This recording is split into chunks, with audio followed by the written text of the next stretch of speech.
2 years ago, I was in Barcelona for a buying trip. A colleague had arranged lunch at a private dining room in the Eixample district. One of those places without a sign on the door. The kind that seats 18 people and has been serving the same families for 40 years. There were 6 of us at the table, but there was one woman who commanded every minute of that room. She was 61. She told me this herself when I asked, because I did not believe her. Not because she looked young, but because she was so completely, unmistakably alive. Her posture, her skin, the unhurried quality of every movement, the way she ate, slowly, deliberately, as though the meal deserved her full attention, the way she laughed, without checking whether anyone else was laughing first. She was the heir to one of Catalonia's oldest textile families. Her name was Elena, and she had the quality that I have spent 15 years trying to name and teach. The quality of a woman who has never been in a hurry and has never needed to be. Over the course of 4 hours at that table, I watched her do 7 specific things. Not deliberately, not as performance, simply as the expression of how she had been raised to move through the world. I have thought about that lunch almost every week since. Today, I'm giving you everything I observed. My name is Isabel Vargas. I spent 15 years as a buyer and consultant inside American luxury, moving between boardrooms in New York and dining rooms in Paris, watching the wealthiest women in the world operate up close.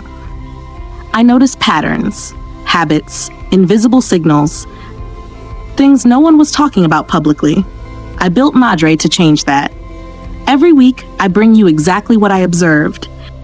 The unwritten rules, the quiet signals, the habits that separate women who command rooms from women who are simply in them. Let's get into today's. When most people think about wealthy Spanish women, they think of drama. They think of flamboyance, of passion worn loudly and on the surface, of fashion as theater and emotion as performance. That is not who Elena was, and that is not who the wealthy Spanish women I have met through my work have ever been. The women from Spain's oldest families share something different entirely, a profound and disciplined relationship with pleasure, the understanding that the good things in life are not rewards for hard work. They are the architecture of a life, built in, non-negotiable, practiced with the same seriousness as anything else that matters. 7 habits. Each one on the surface seems simple. Each one underneath is a complete philosophy. 1. The Sobremesa, the art of remaining at the table after the meal has ended. In Spain, the meal ends when the food is gone. The table does not end until everyone is ready to leave it. The Sobremesa, literally over the table, is the time that follows eating. The conversation, the coffee, the small glass of something. The deliberate refusal to rush toward whatever comes next. In wealthy Spanish households, the Sobremesa is protected time. It is not negotiable. It is not shortened by schedules, by phones, by the performance of productivity. It belongs to the people at the table, and it ends when they decide it ends. Elena told me something over the dessert course that afternoon. She said, "The quality of my relationships, all of them, personal and professional, has been built at this table in the hour after we stopped eating." Americans finish their food and reach for their jacket. They wonder why no one truly knows them. She was not wrong. Research from the University of Oxford's Institute of Cognitive and Evolutionary Anthropology found that shared meals with extended post-dining social time are the single strongest predictor of reported relationship quality across all demographic groups studied. Stronger than frequency of contact, stronger than shared history. The Sobremesa is not inefficiency. It is how Spanish wealthy women have maintained the social architecture of their lives for centuries, and it will do the same for yours. I want to mention something here because I have seen it happen among women over and over again. Most of you will finish this video, feel something, and then do nothing. You will come back to this channel next week and feel that something again. And the week after that, same thing. Now, if that describes you in any way, I've got help for you. I have put together a 30-day private curriculum called the Undeniables Blueprint. It is a daily practice guide for the transformation that changes everything for the woman who is done settling for an ordinary life when everything inside her knows she was built for something quietly exceptional and is ready to do the quiet, specific internal work that raises her permanently into the woman she has always known she could be. 70 pages. 4 phases, built around exactly this kind of work. It is linked in the description, $47. Or scan the QR code on your screen to access it. I personally created it for you, the undeniable, because I want to go through that journey with you for the next 30 days, one day at a time. You can start today. You should start today now. Back to the video. 2. Olive oil. Consumed daily, applied topically, treated as the first luxury, Spain produces more olive oil than any other country on earth. And wealthy Spanish women have a relationship with it that goes far beyond the kitchen. It begins at breakfast. Pan con tomate y aceite, bread rubbed with tomato, finished with a serious pour of cold-pressed olive oil, not a drizzle, a pour, not as a condiment, as the ingredient. The consumption is daily, it is generous, and it is deliberate. A 2020 study published in the Journal of Nutrition found that women who consumed more than 20 grams of extra virgin olive oil daily showed measurably higher skin elasticity and lower rates of photoaging than age-matched women with equivalent sun exposure and skincare routines.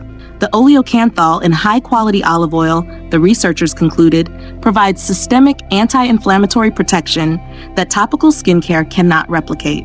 But wealthy Spanish women also apply it. The women in Elena's circle use a cold-pressed, single-estate olive oil, not the cooking variety, but the kind with a harvest date on the label, on their hands, their cuticles, and the ends of their hair. The same ingredient, a different application. A dermatologist I spoke with in Madrid put it plainly. We have pharmaceutical moisturizers with 50 ingredient formulas that cannot match what a quality cold-pressed olive oil does for the skin's lipid barrier. The difference is that one costs €40 and the other costs 400. Eat it, apply it, both. Consistently, are habits these women have practiced since childhood. 3. The Paseo, the daily walk. Taken slowly, in public, dressed with intention. Every evening, in the cities and towns of Spain, the streets fill, not with people rushing, with people walking, slowly, together, dressed properly. This is the Paseo, the evening promenade, and in wealthy Spanish families, it is as fixed a part of the day as dinner.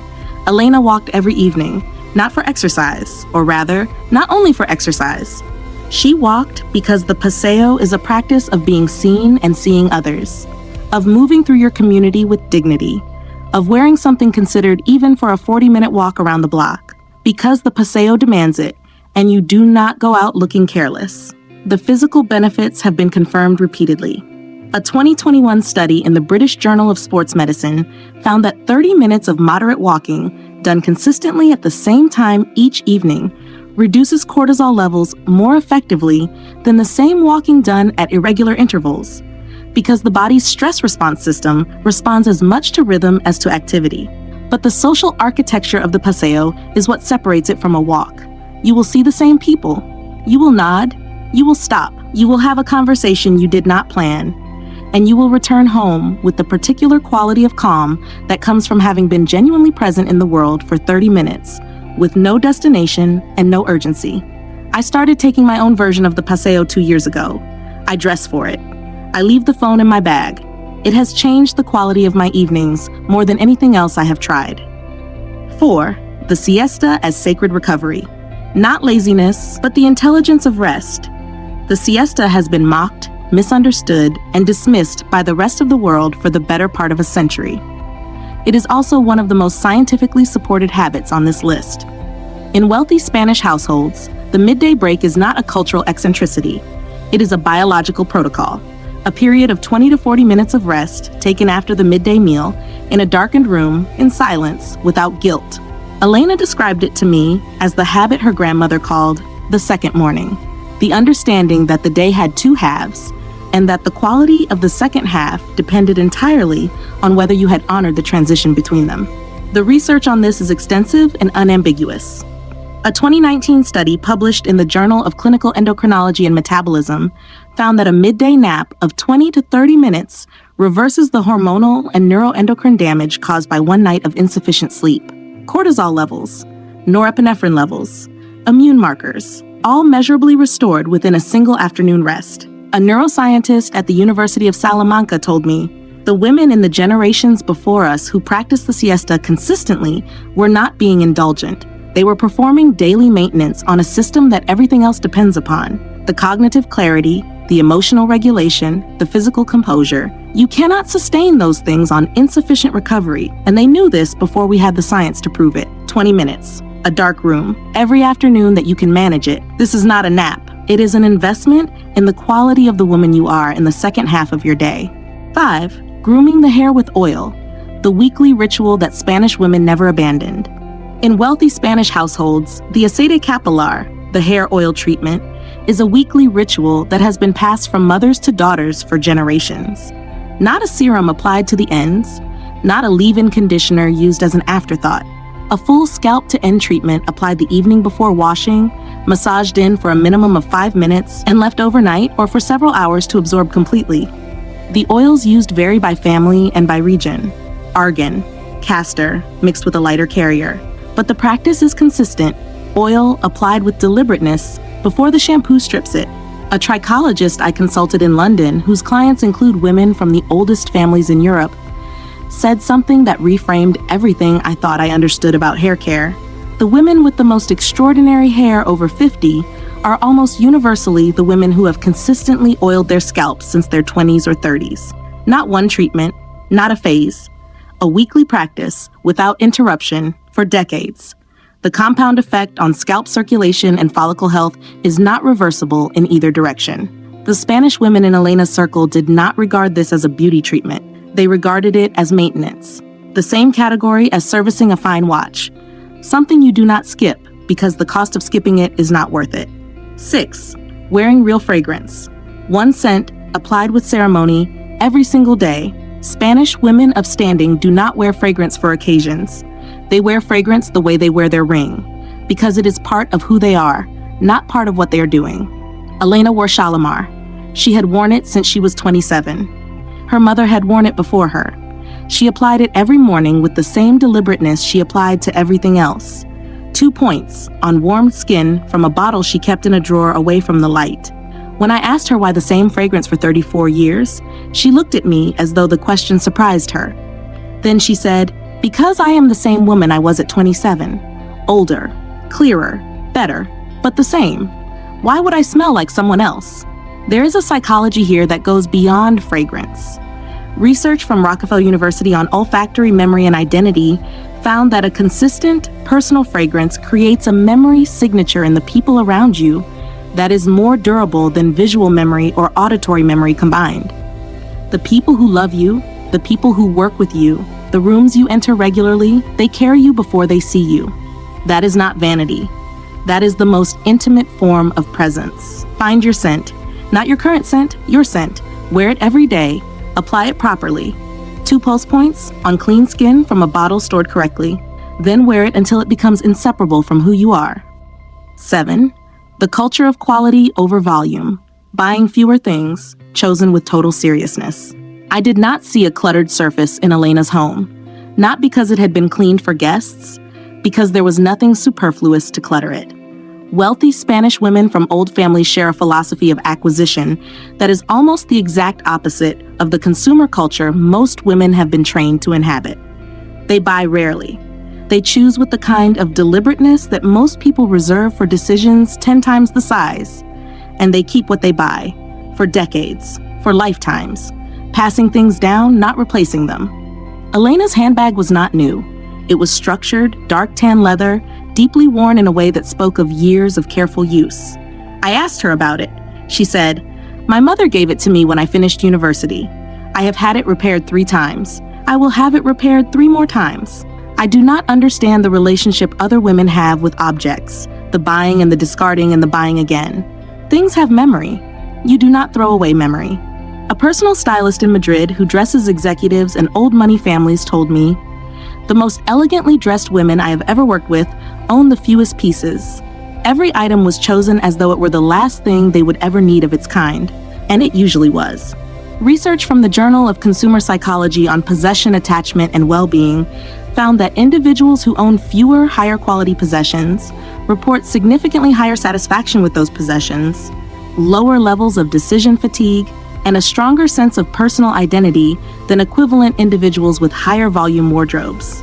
The quality over volume philosophy is not about having money. It is about making a decision that most people are not willing to make, to stop acquiring and to start choosing. Here is what I understood at that table in Barcelona. The habits of wealthy Spanish women are not beauty habits. They are not wellness habits. They are not productivity habits or social habits or lifestyle habits in any category you might name. They are habits of presence. The Sobremesa is presence. The Paseo is presence. The Siesta is the intelligence of a woman who knows that being present in the second half of her day requires that she actually rest in the middle of it. The fragrance, applied daily to the same 2 points, is presence. The handbag, repaired 3 times and still carried, is presence. What Elena had, the quality I could not name over that 4-hour lunch, was the presence of a woman who had never once rushed past her own life. That is not a Spanish habit. That is a decision, and it is available to every woman who decides to make it. Your assignment: choose 3 of these 7 habits, not the 3 that feel easiest, the 3 that made something in you resist. Practice them for the next 30 days without negotiating with yourself about whether you have time. Then come back to this comment section and write, "I practiced habit, habit, and habit. What I noticed, what changed in how you move through your days." I read every comment. The women who report back are the women who change fastest. That is not something I am guessing. I have watched it happen in this community, week after week. If you have not subscribed yet, here's what to know. The women who show up consistently are the ones who transform consistently. I have never seen it work any other way. Subscribe. Hit the notification bell. You decide when you learn this, not the algorithm. Until next time, you are an undeniable. Act like it. Isabel.